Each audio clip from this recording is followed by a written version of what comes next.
I'll go is not enough. Hey everyone, welcome back. Today I'm excited to dive into a model I've been working on and refining, which is the CRT continuation model. This is something I've put together myself, though I did want to give a huge shout out to the Soup Room for the key concepts and ideas that inspired this model. All credits for the foundational ideas obviously go to him. Okay, so I'm sure many of you have seen this kind of drawing or something similar in my previous videos. This is a more simplified example to help you understand the basics. So here's what we're looking at. We have a high time frame key level being hit during the CRT formation. And then on the lower time frame,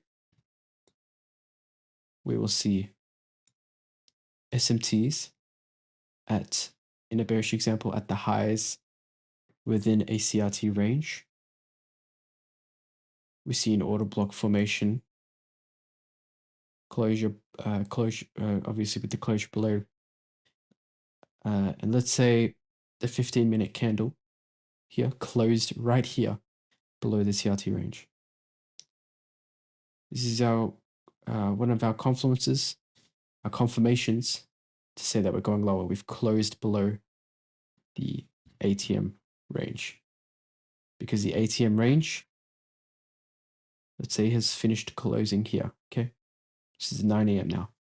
Let's say the first 15-minute candle during 9 a.m. closed here. We tap back into an order block, possibly forming another SMT between either these highs or these highs. We then close below another order block, possibly creating, possibly tapping the order block again before continuing to the draw on liquidity. So obviously this would be the, we would want to see a retracement to the 0.5 of a 0.5 of the 15-minute candle that closed below the ATM CRT low. This is supposed to be low. My mistake. Now, obviously, you would want to see price retrace to the order block at the 0.5 of the 15-minute candle that closed below the CRT range. Okay, now feel free to screenshot this, take any notes, copy this diagram. We're going to dive into the charts, and I'm going to take you step by step into the thought process behind the trade that played out. We have the hourly ATM range CRT high and the CRT low formed by this low here. I want to point out our confluences. We have this IFEG, which has now been closed below. So we can use this as our bearish key level. And obviously this is before premium and discount come into the picture. But just based off key levels alone, we have this IFEG right here, 4-hour IFEG, which is the higher time frame key level. We also have SMT between this high and that high. We have SMT here. We see the 9 a.m. opened, 9 a.m. candle opened right here. This is our 9 a.m. open. Then we've got a soup of these lows. Now, I did not take this as a valid order block or a valid sweep. Rather, I have a high time frame bearish bias. Now let's look at the 7 a.m. highs. Notice how we have this 1-hour CRT in play.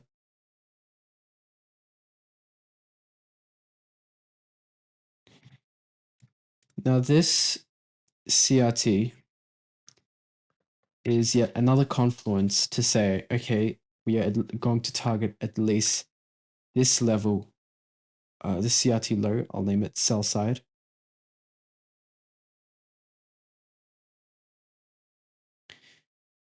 And we manipulated that high while tapping into a key level. And then before we proceed, I also want to show you we have multiple bullish PD arrays being disrespected. We have an order block here, disrespected. We have FEG here, disrespected. FEG here, disrespected. FEG here, disrespected. Right, we're respecting bearish PD arrays. Okay, we have this order block. Look at this order block here. It's being respected, right? Look at this order block here. It's being respected. This order block here. It's being respected. Okay, so you kind of understand what I'm saying. Now, we've also formed the 4-hour market structure shift here. Okay. So we have that 4-hour key level being tapped into. We have the lower time frame CRT within the range or below the range in a bearish example. And then we've got that 15-minute candle closure below the range, which just happened right here. See this 15-minute candle? That was the closure of our candle. I'll instead name it CRT closure or 15-minute closure. Okay. Now, at 8 a.m., we formed that CRT range, obviously. We closed below with this 1-minute candle closing below the range.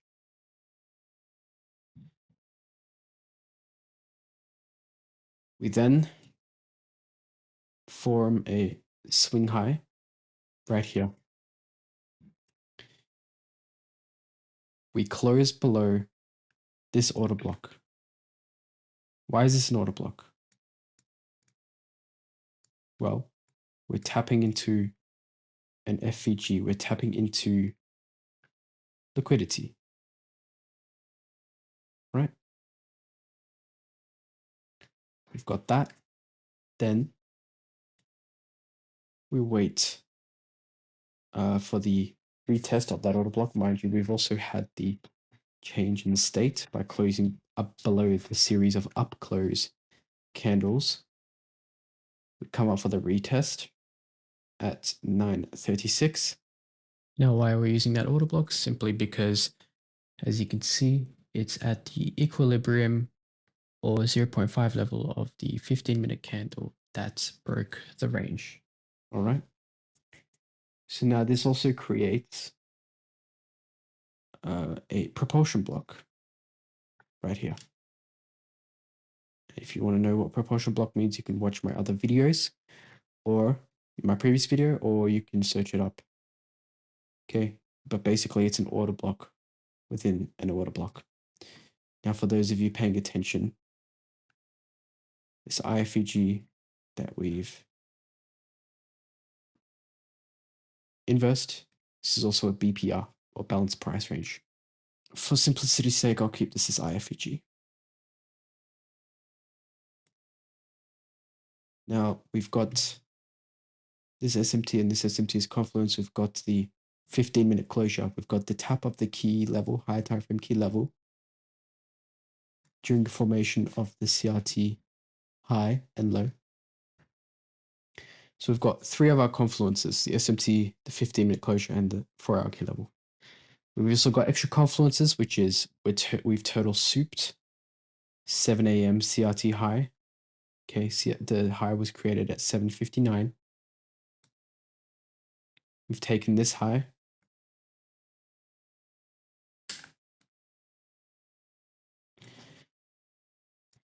We've also got SMT at these lows. Why did I disregard this? Simply because we have an overwhelmingly bearish bias, and I don't want to mark out any SMTs at these lows when I'm seeing SMT at this high, SMT at this high, FEG being respected, 15-minute candle closure below, 4-hour key level tapped, multiple propulsion blocks, right? There is no reason whatsoever to consider this SMT. So where would our entry be? Well, our entry is going to be after the 15-minute closure, which is marked by this candle. Right here, this 1-minute candle. I'll remove this this FEG and this IFEG, this change in state, and this here, right here for Confluence. Sorry, for clarity, to make it easier to see. We formed this SMT. So realistically, we have an order block formation at 929. We have the closure below the change in the state. Our entry is going to be the retest of that order block. All right. Targeting what? This level of sell side, or the closest 4-hour key level.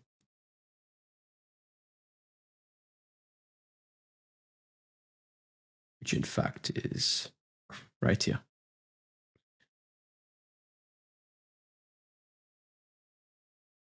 Okay. Which is a swing low. Now, if you wanted to wait for that SMT to be confirmed, right? Because for that SMT to be confirmed, we need to have a swing high formation.